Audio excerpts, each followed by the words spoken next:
been a long day. Good kind of long. So we obviously want to start off by thanking everybody for being here today. It's a really blessed day for us. It's a day that has been 8 years in the making. And honestly, 8 years ago, I would never have thought we would be standing here today. But Kyle kept coming back. He just kept coming back.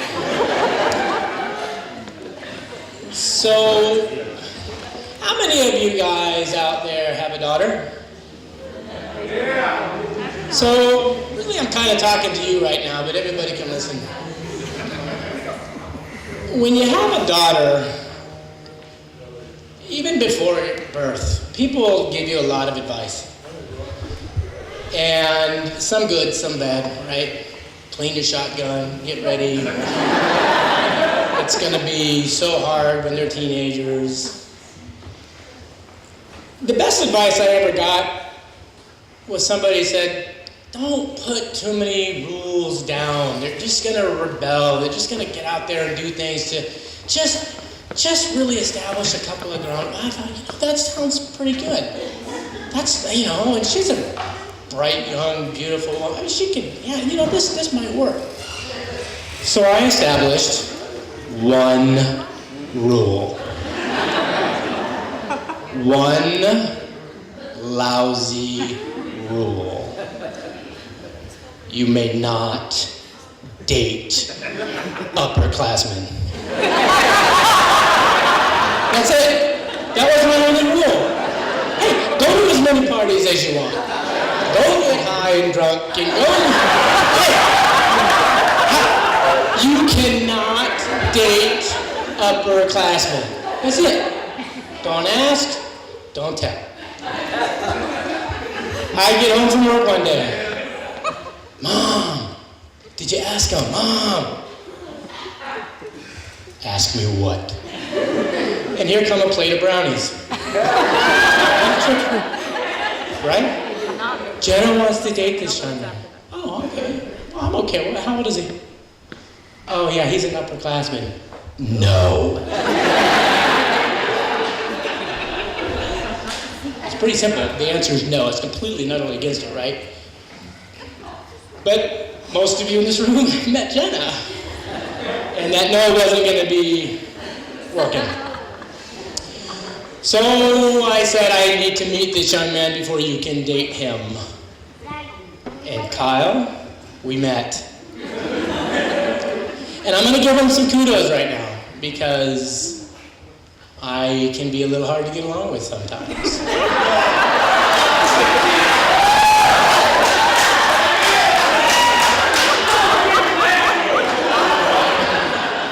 I'm out in my front yard, sweaty, doing yard work, and it was hot. And here comes this Pathfinder driving down my hill. I'm out there, and he gets out, and he is all smiles.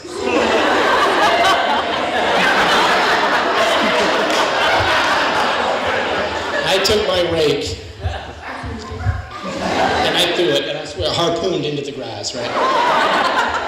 And I said, I guess you're here to see me. And so we went upstairs, and it was a day and a moment that I'll never forget. I cherish it in my heart to this moment.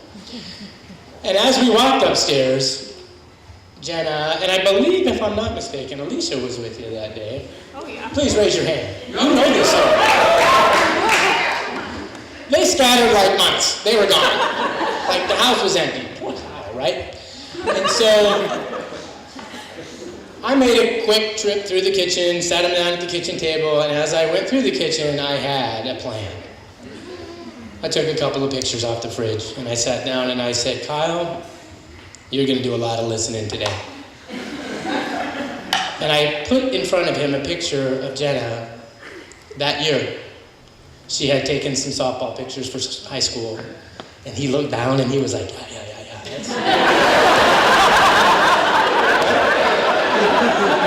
He was like, yeah. I think he started laughing. So I I said, hey man, this is how you see my daughter. And then I slid a picture of Jenna in front of him when she was 3. And I said, please understand, this is how I see my daughter, right? And he looked at me and he says, I completely understand. I completely get that. And I said, I noticed you drove up in a car. Is that your car? And he politely said yes. She is to never get into your car.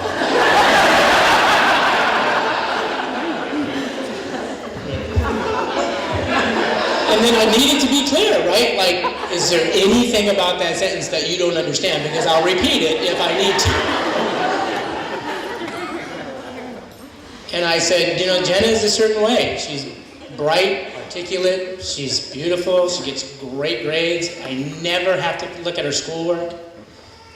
She's respectful to her parents. If any of that changes, I'm blaming you. Right? It makes sense. And so I decided to kind of give it to him right then and there. And I remember looking at Kyle, and he was nervous. It was apparent. And I thought to myself, wow, you know what? This really is pretty impressive of you. And over the last 8 years, he has spent endless hours in trying to gain the respect of not only my daughter, but of us, his new family. But what he doesn't realize, come on, you got it. You got it. Is that he gained that respect that day.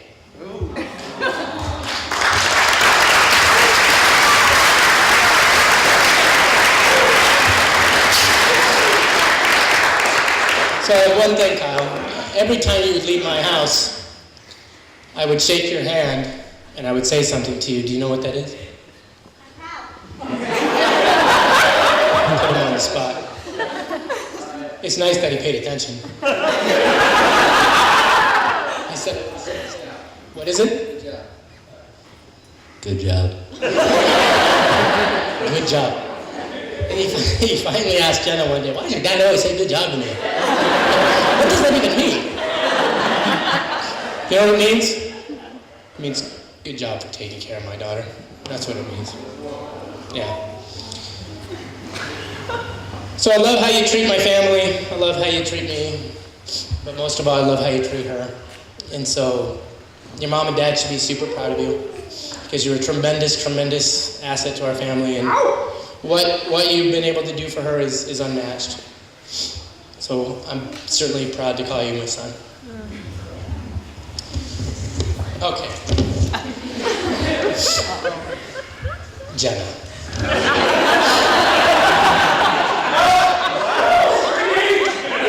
Jenna is absolutely her father's daughter.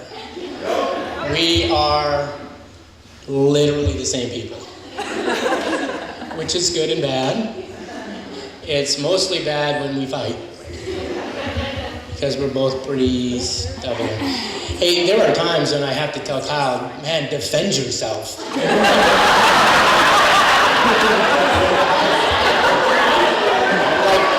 Like I'm on his side. I just listen to her, I'm like, no, take that out of the house. Many of you don't know how much of a miracle my little daughter is. She truly is a miracle of life. When she was born, she should have died. There's no way she should have lived. I wanted to give you stats. When she was born, her umbilical cord was wrapped around her neck and it snapped. And it's like 1 in 3 million people it happens to. I wanted to give you some big old stat, but the reality is that most babies just simply die, right? And so there isn't a lot of stats. They don't live. And they showed us, and then they took her. And we didn't see her again for 5 days. And it was tough. And look at her today.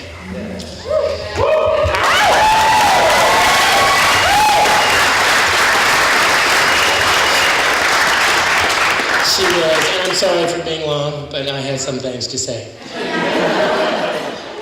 She was about 2, and she woke up and she walked out into the front room and she looked at us, and one eye just went all the way into her nose. Off the top of her head, straight up. We're like, I don't think that's supposed to happen. And sure enough, you know, she had eye surgery. She had to wear glasses from the age of 2. We had to patch her good eye, and we had a lot of fun with it. I would draw an eyeball on the patch. And then she would put her little glasses on, and we would get my mom every time with that. We'd walk in, and Nanny would just scream.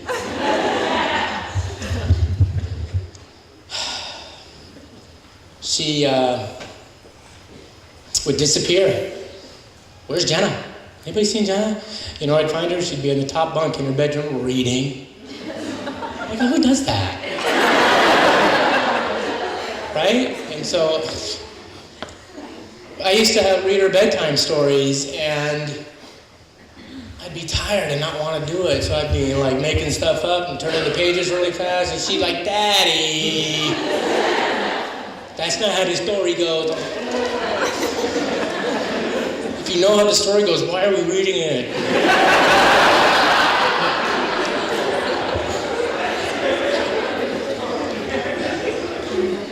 We did a lot of fun stuff with softball together.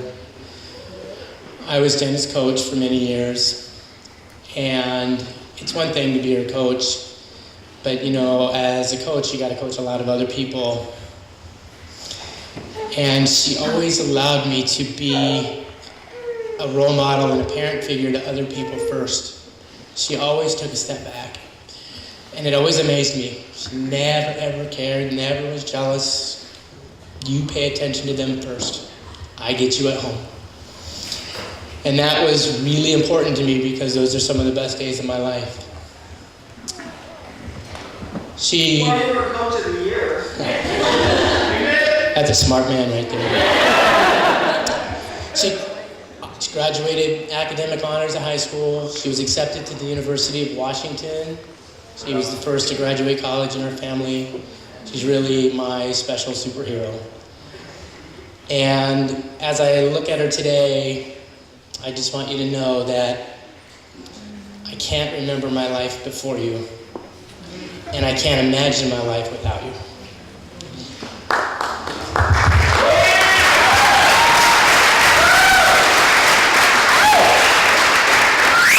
Please raise your glasses with me. And I want to say to the both of you one thing. Don't ever forget where you came from, and never lose sight of where you're going.